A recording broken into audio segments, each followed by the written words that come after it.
tatangkang mag-live, pasensya na po kayo, 'no? Medyo ngayon lang po tayo. Magandang araw sa atin lahat, mga kababayan, saan man panig kayo ng daigdig naroon. Dito na naman tayo sa ano 'to po 'no,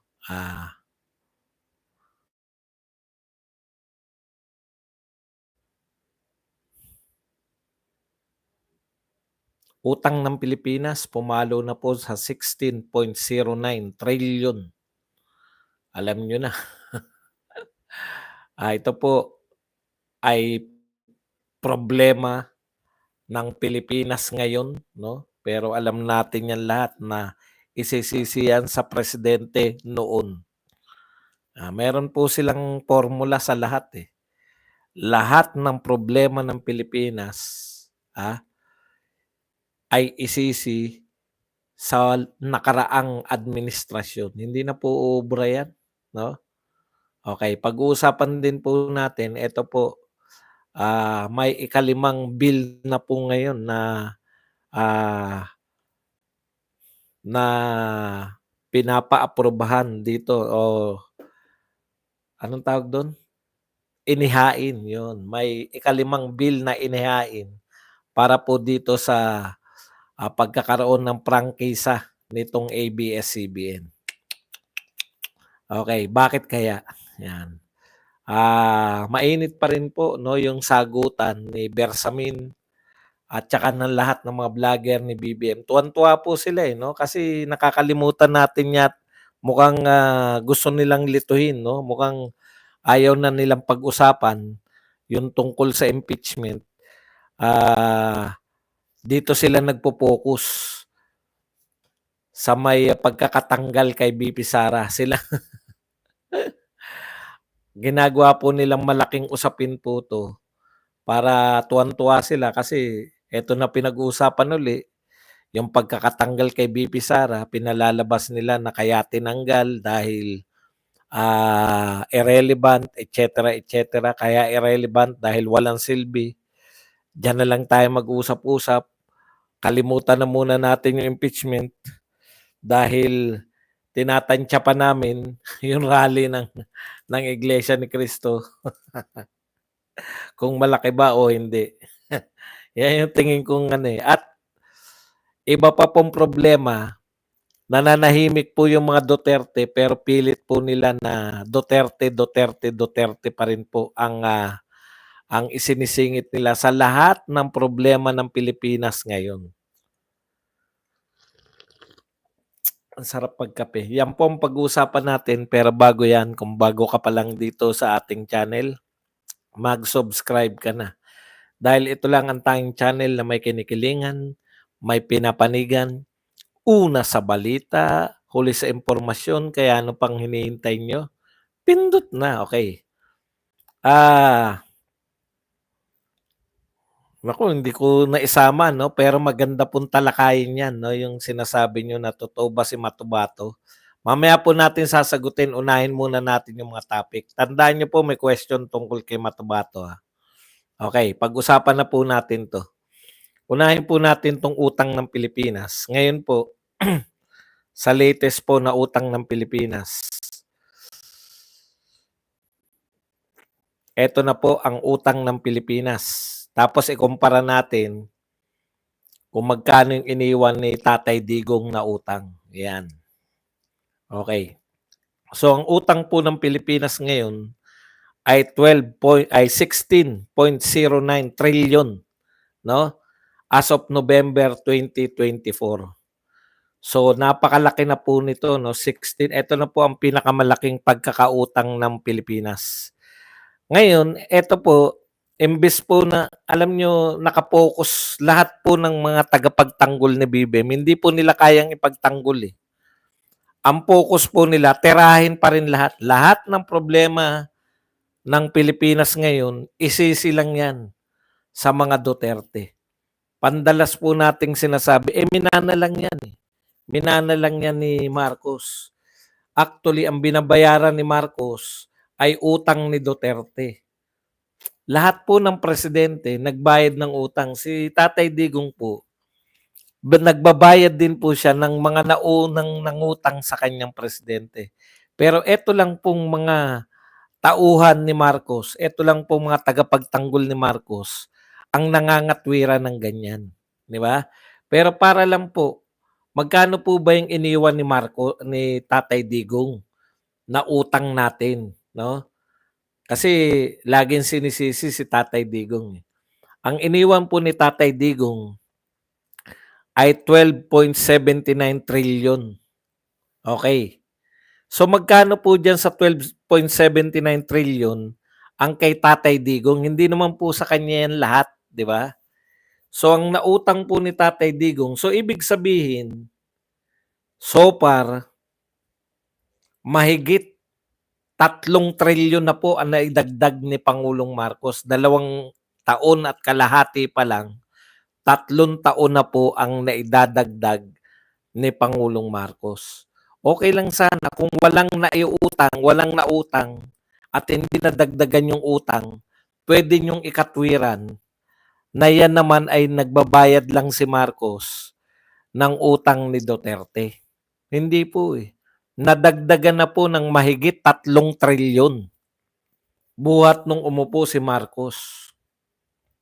Yan, despite na tayo po ay nagbenta ng katakot-takot na ginto, na tayo po ay nag-privatize ng NAIA operation. So, billion-billion din po ang binayad ng San Miguel Corporation. Despite na nagbenta tayo ng mga ari-arian, despite na tayo po ay nag-privatize, no? Despite na kinaltasan natin yung PhilHealth, kinuha natin yung pera ng PhilHealth, ng PDIC, 117 billion, at iba pang mga bangko na meron tayong maharlikapan. Despite sa lahat ng pinagkukuhang pera, sa lahat ng mga pag-aari natin, nagkautang pa rin ang Pilipinas ng 3 trilyon. Wala pong malawakang bentahan ng ginto sa buong panahon ni Tatay Digong. Kahit po nung panahon ng pandemya na kailangan natin ng pondo, wala pong malaking bentahan ng ginto. Wala pong kayong naalala na malalaking ari-arian na binenta natin. Yang NAIA po, nagpatakbo po niyan gobyerno mula po sa worst airport, naging top 10 most improved airport nung pinatatakbo yan ni Tugade.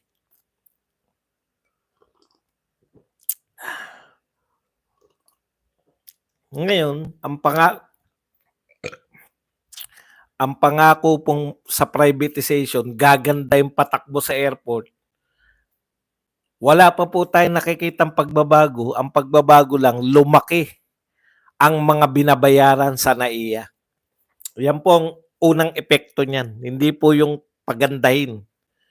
Dahil nagbayad yung San Miguel, kinakailangan nilang mabawi yung binayad nila, taas ng mga presyo. Kaya po sa susunod, pag tayo po ay inuuto na naman na mag-privatize, lalo na po yung mga kumikita nating mga ari-arian. Imagine niyo, kumikita po yung NAIA, no? Ibebenta natin yung operation, sila nakikita. Eh hindi niyo na lang galingan yung Okay, anyways, ngayon, ang pandalas kong nakikita at nakakabwisit din po talaga. Eh yung katwiran po nila na ito naman ay minana lang kay Tatay Digong. Malaki ang utang ni Digong kaya si BBM lang ang nagbabayad. Kalokohan na po yan. Napakalaking kalokohan na po yan.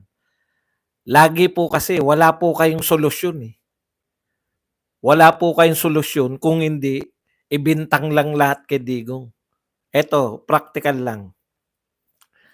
Nung tumakbo ba si Marcos, alam niyang may utang si Digong? Ibig ninyong sabihin, kayong mga supporter ni BBM, nilihim yan sa inyo na may utang tayo?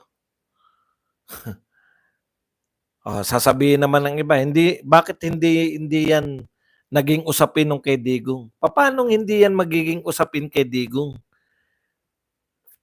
Wala talagang ko-question kasi mas marami pa po yung nalulula po yung mga Pilipino, eh. Sa build ni Tatay Digong, nalulula po yung mga Pilipino. Maski sa panahon ng pandemic na nakakuha po yung mga tao ng question. Ngayon nung may 2025, kino-question yung utang natin ngayon. Ibibintang nyo na naman sa presidente noong 2016 hanggang 2022. Wala ba kayong kakayahan talagang lutasin o harapin ang problema? Yun po ang kaya hindi nyo nalulutas eh. Kaya wala kayong pagkalutas eh. Ayaw nyo kasing harapin yung problema. Lagi nyo sinisisi sa nagdaan. Okay, isa pa pong pagsisisi sa nagdaan. Ito, tignan nyo po to. Malaking usapin pa rin po hanggang ngayon. Ito pong pagtatanggal nila. Sila na nagtanggal. Very defensive po sila eh. Sila na nagtanggal. Paliwanag pa sila ng paliwanag. Alam nyo si Tatay Digong, once na ginawa niya, wala nang paliwanag. Lang, o meron tayong tukhang, meron tayong war on drugs. Hindi niya kinakailangan. Meron po bang mga tumututol sa war on drugs ni Tatay Digong? Same people. Yung mga Dilawan, Kakamping, Makabayan Black, sila din tumututol sa war on drugs. Walang pakialam. Si Tatay Digong, alam niyang tama. Hindi niya kinakailangan pakialamanan. Yung ginawa niyo kay BP Sara, tinanggal niyo sa National Security Council. Bakit kinakailangan niyo laging magpaliwanag ng magpaliwanag? Pagkada may babatikos, paliwanag. Bakit? Ang gusto namin resulta ng National Security Council nang wala na si BP Sara, wala na si Tatay Digong, wala na yung mga dating presidente. Kasi si Tatay Digong, kaya kami tahimik sa war on drugs. Walang umaangal noon, maliban sa mga ilang maiingay na kaya naman sagutin. Nakita namin yung resulta ng war on drugs. Ngayon, tinanggal nyo si BP Sara. Nawala na ba tayo ng problema sa security?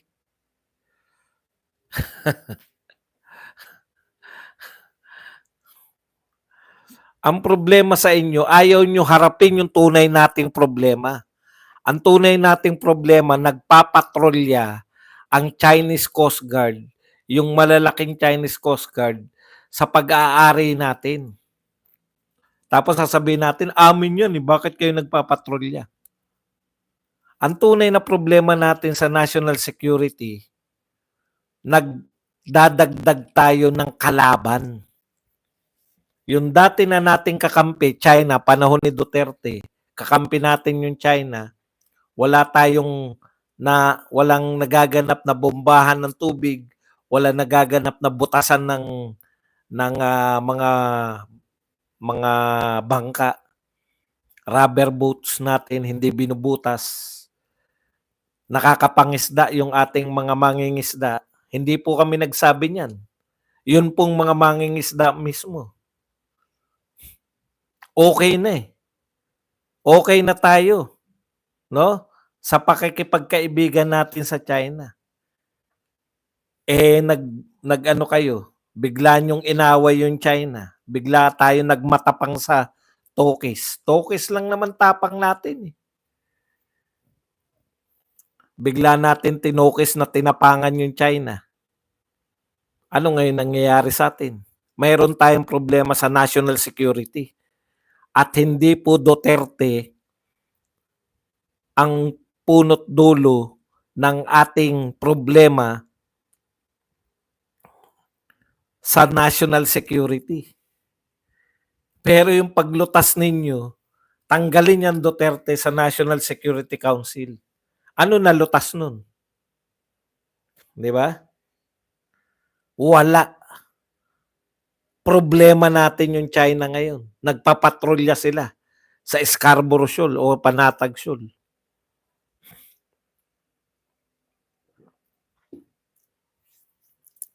Ginawa nyo kasi lahat ng problema natin. May problema tayo ngayon. Sinasabi ng isa sa mga anong tawag dito? Pinakatinitingalang mayor ngayon, si Mayor Magalong ng Baguio City. Tignan nyo po yung sinasabi ni Mayor Magalong, 777. Pag umaten ka ng pamimigay ng ayuda ni Bagoong Pair, Bagong Pilipinas Pair. Pag umaten ka pala dyan, congressman ka, meron kang 777, 21 million. Sinagot nyo na ba yan? Hindi. Wala kayong hindi nyo lulutasin yan. Hindi nyo sasagutin yung problema na yan. Anong sagot ninyo?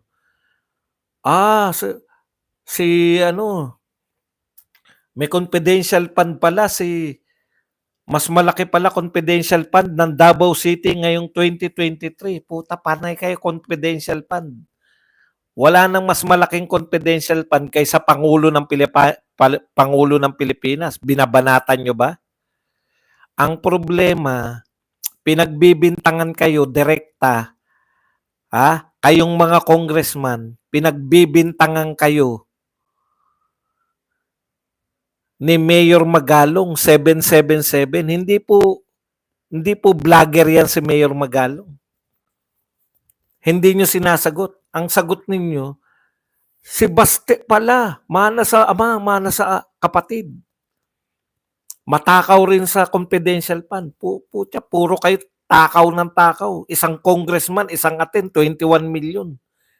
Yung binibintang nyo kay Sara Duterte, 125 million. Ang tagal-tagal nyo ng binibintang, wala kayong mapatunayan. Yung pala kayo, kada attend nyo, 21 million. Kada attend ninyo. Kung 4 na beses kayong umattend dyan sa mga Bagoong Fair na yan, meron kayong magkano?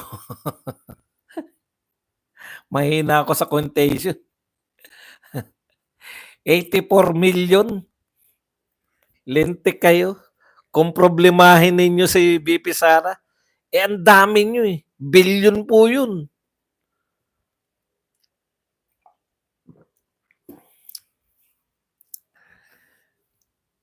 Yung 117 billion sa PDIC, ano sabi ni Attorney Rodriguez? Ninakaw nyo. Sabi ni Rodriguez, ni Vic Rodriguez, ninakaw nyo yung 117 billion ng PDIC. Ikumpara nyo nga yung 117 billion sa 125 million. Ang daming problema, pero ang pinasisilip nyo, binabalik nyo, Duterte, merong confidential fund. Pinagbintangan kayo magnanakaw eh. Ni Vic Rodriguez, hindi nyo masagot eh. 117 billion ng PDIC sa nyo dinala.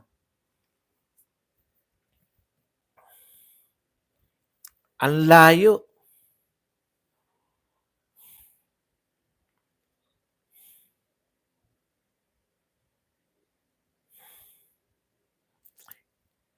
Tama si VP Sara.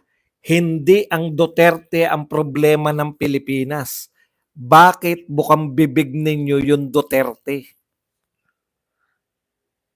Ang utang ng Pilipinas, si Bongbong Marcos, pinakamalakas umutang sa lahat na naging presidente. Ang nakakagalit dito, wala tayong angal sa mga nagdaang presidente, may proyekto. Kay BBM, walang proyekto. National security kayo na national security. Si BP Sara nga, ang tumutol dyan sa Afghanistan refugees na yan. Saan kayo nakakita na bansa? Problema ng US, kinarga natin. Bakit natin kinarga? Ayaw papasukin ng US. Ayaw papasukin ng US. Ako pa sinungaling ngayon. Ayaw papasukin ng US yung Afghanistan refugees kasi sasalain muna nila. Ngayon, yung hindi pa nasasala, nasaan? Nasa Pilipinas.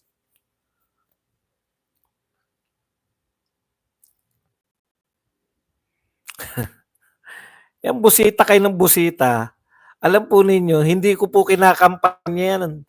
Nangangampanya kayo rito ng mabusita-busita. Hindi ko nga kilala yun.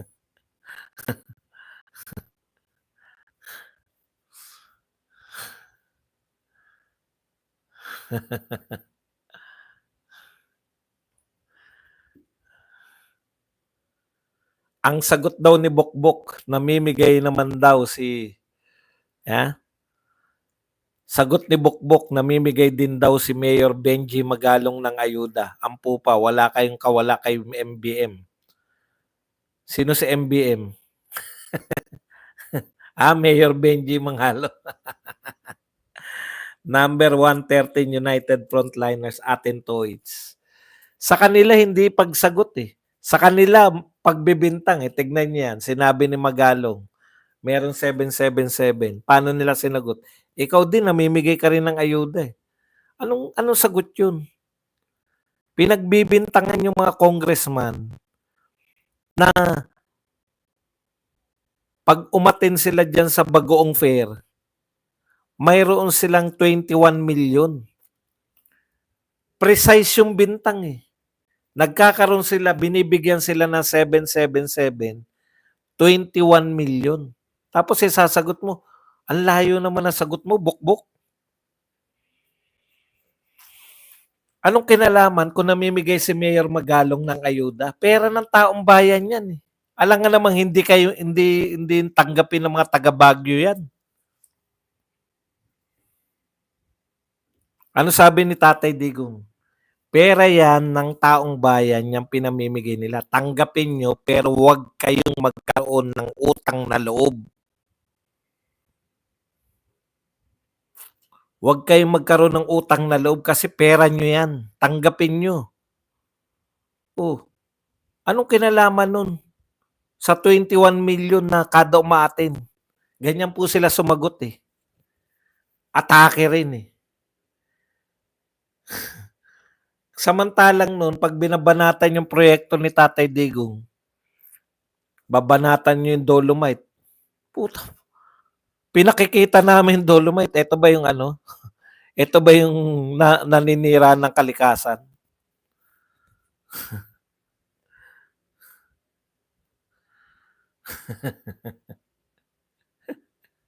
Yung proyekto nyo raw, tanim ngayon, mamaya anihan na. Okay. Dito ka magtataka, no? Masyadong sigurista to. May 3 pong nakasalang ngayon na impeachment kay BP Sara. May pang-4 pang impeachment. Meron po bang in-sponsoran yung mga young guns? Wala, di ba? Si Chua ba may in-sponsoran? Yung mga sikat po ng mga congressman na kumakalaban kay BP Sara, nag-sponsor ba kayo ng impeachment? Ayan, no? Tumatanggi po yung young guns na sila yung mamumuno sa fourth impeachment. So yung mga nag-e-endorso po, Makabayan Black, si Tabingi, yung sa Akbayan, yung si Tabingi, nakalimutan ko na pangalan ng congressman na yun. Puche. So ang alam kasi nila, alam ng itong mga young guns na to na wala silang kaso. Ayan, no, tinatanggi nila ngayon. No? Isa-isa po sila. Si Asidre, itong si Alonto, si Rodriguez, Gutierrez, lahat po ng young guns. Pati po si Konggun. Sabi po nila, hindi sila ang magpapile ng, hindi sila mag-sponsor ng port. So ano yung ginawa pala ninyo? Nagalit na galit kayo at kayo yung nag-aakusa na may ginawang anomalya sa BP Sara. Hindi nyo kayang panindigan?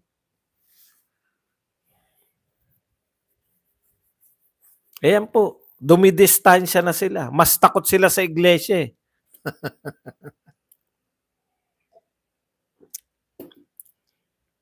Takot ba kayo sa iglesia?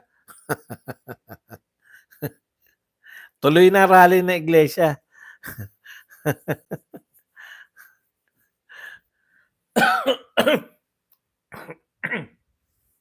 Okay. Tinatama ko lang po, no, sa mga naninira po na pinagmamalaki daw namin na nakiisa na yung iglesia sa amin. Wala po. Wala po kaming sinasabing ganyan. Talagang natutuwa kami sa iglesia ni Cristo at sasama kami dahil yung pinaglalaban nila ay pinaniniwalaan namin, no? Iba po yung panawagan ng BP Sara, yung sa Davao meron po, eh. Sinabayan nila, eh, no? Meron sariling grupo yung BP Sara. Wala namang pong bawal do'n. Pero kami po, hindi po kami nagsasabi na nakaisa yung iglesia sa'min. Natutuwa kami na yung iglesia ay tinututulan nila yung impeachment kay BP Sara. Dahil alam ng iglesia na yung impeachment magkakagulo ang mga Pilipino. Hindi po namin sinasabi na anti-Marcos po yung mga iglesia ni Cristo. Kaya ako aatin diyan dahil ayaw po nila sa impeachment. Gusto po namin na wag ma-impeach si BP Sara. Bakit hindi mo susuportahan yung iglesia ni Cristo? Oh. Hindi nyo po kaya kasi naninira yung iba, eh. Sasabihin, pinagmamalaki, hindi naman inyo yan. Hindi po namin sinabi na amin yan. Kaming mga vlogger, wala po kaming inaangkin. Kami po yung bagong media kung nasan yung rally na kung nasan yung balita. So tuloy po tayo sa Liwasang Bonifacio, nariyan po ako, no? Maghatid ng balita kasi baka hindi na naman iano ng media yan, eh, maliban sa Net25, SMNI, no? O speaking of media, teka muna, no?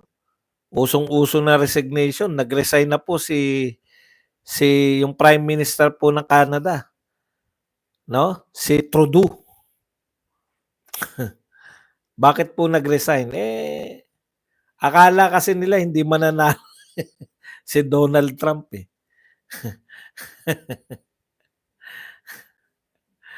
Masyado. Tsaka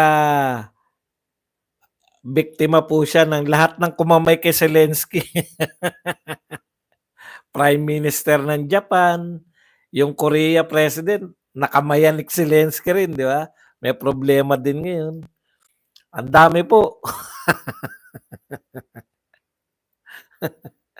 Sana naman, sana naman mahawahan din.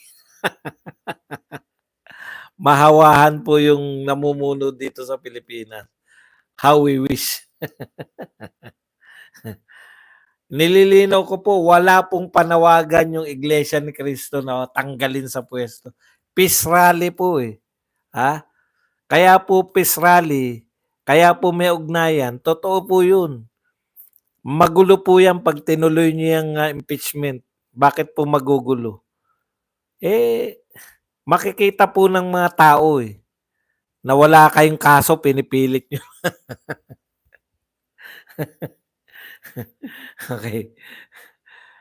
Balikan ko lang ng konti si Bersamin. Bakit ang papel ngayon ni Bersamin? Bakit hindi na pinagsasalita si Pangulong Marcos sa mga usapin? Panay si Bersamin na ngayon. Yan ba bagong teknik?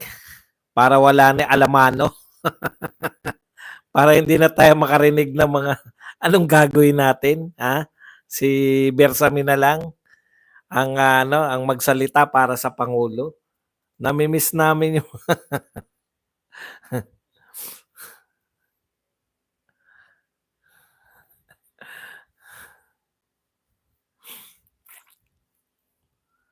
Mark Luis Nino. Aba, hindi ko po alam yan. Wala pa pong Maghihintay lang kami. Meron pang pangalawa si Tatay Amik, hindi ko nabasa, eh, teka lang magtatampo na naman yan. Basahin muna natin yung pangalawa ni Tatay Amik. Minsan lang si MBM pumunta sa payout. Ang sabi pa niya, pasalamatan nyo katabi nyo dahil tax nila yan. Eh si Gerber, ang sigaw, kung wala si SMR, walang akap. Ang akala ko, yung si Rex, si Rex Gatchalian, yung DSWD, akala ko yung pahayag niya, yung manlilin lang talaga 'tong mga 'to, eh.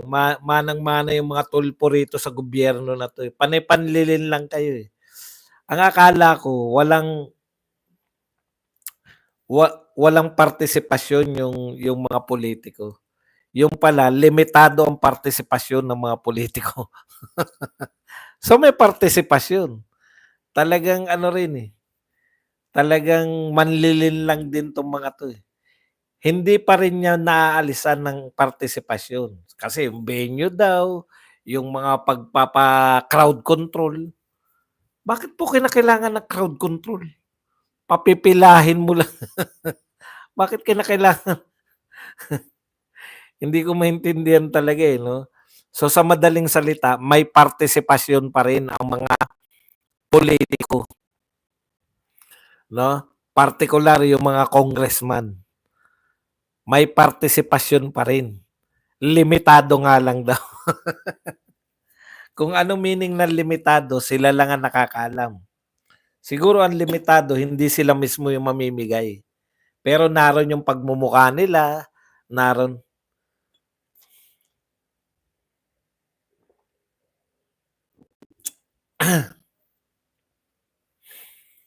Okay. Simple lang naman yung gusto ng INC. Huwag niyong impeach si BP Sara dahil yan po ay hinalal ng 32 million. Balikan ko lang yung sinasabi ni Bersamin na usapin yung wala daw moral ascendancy itong si dating spokes attorney Panelo na magsalita dahil nabalitaan niya raw na si Panelo ang nagpapayo kay President Duterte na wag nang patinin si Leni Robredo. Okay. Malaki po ang pagkakaiba ni Leni Robredo at saka ni BP Sara Duterte. Una, si Sara Duterte ang nagpanalo kay Bongbong. Ipinangangalandakan po namin yan. Uulit-ulitin po namin yan. No? May say po dapat nga may say talaga, eh. Tinanggalan niyo na nga ng si Sara Duterte ng lahat-lahat. Pinutol niyo na lahat-lahat ng kung tutuusin, putya coalition talaga yan. Dapat meron mga ina-appoint ang ina-expect ko diyan noon. Kasi unity team, eh. Thank you very much ulit sa pakape ni Amik. Basahin muna natin. Ni-roadshow nila kasi kaya need ng crowd control. Kaya nga, 'di ba? Oh, ni-roadshow nyo kaya need ng crowd control. Isa pa, nag-program kayo para kala Martin Romualdez kaya may crowd control. Eh, pwede naman yung dating ginawa ni Tatay Digong na direkta, eh. Direkta per barangay, eh. Ang bigayan, eh.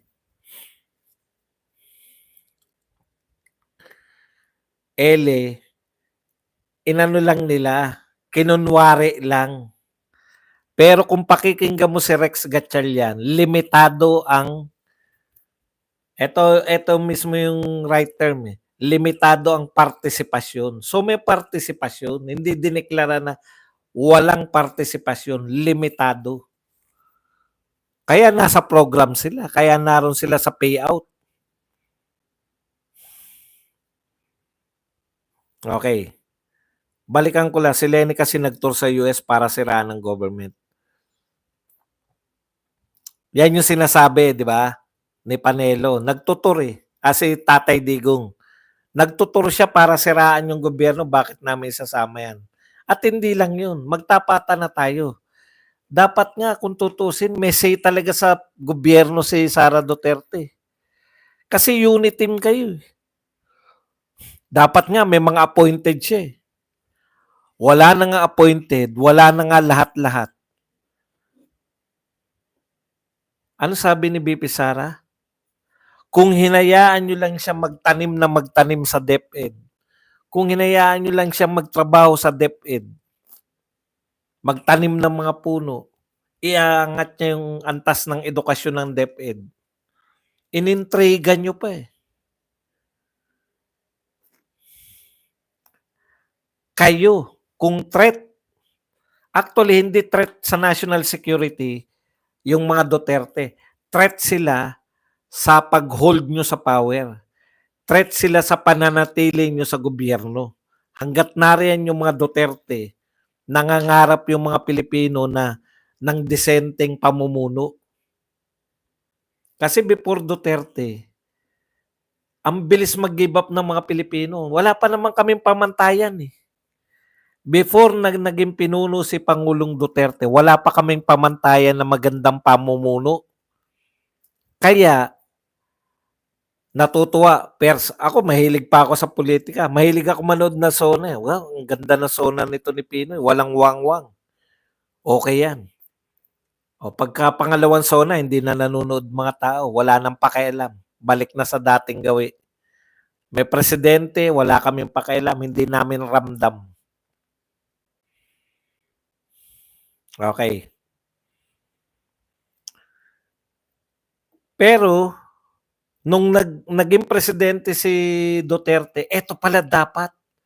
Kaya ang mga Duterte, threat sila sa pananatili nyo sa power, hindi sa national security. Dahil 6 na taon na namuno yung mga Duterte, wala tayong threat sa national security natin. In fact, natapos na halos, no? Practically, tapos na yung 52 years na insurgency problem natin with the NPA noong panahon ni Duterte. Ano pang threat sa national security natin? Kaibigan natin ng China noong panahon ni Duterte. Pumapasok yung mga foreign investors. Boss, pasuyo kay Vivian Padjacket. O, Vivian Velez, medyo pumalag-palag ka dyan nang maano kita. Ayan. Kaya yun po yun. Yung mga Duterte, threat sa power ninyo.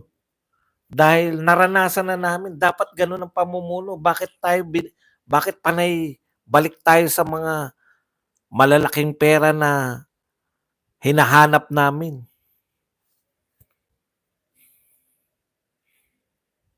Ayun po yan. Ngayon, panay kay Duterte pa rin. Yan lang po ang ating topic. Pwede na kayo magtanong, pwede na po kayo magbigay na reaction.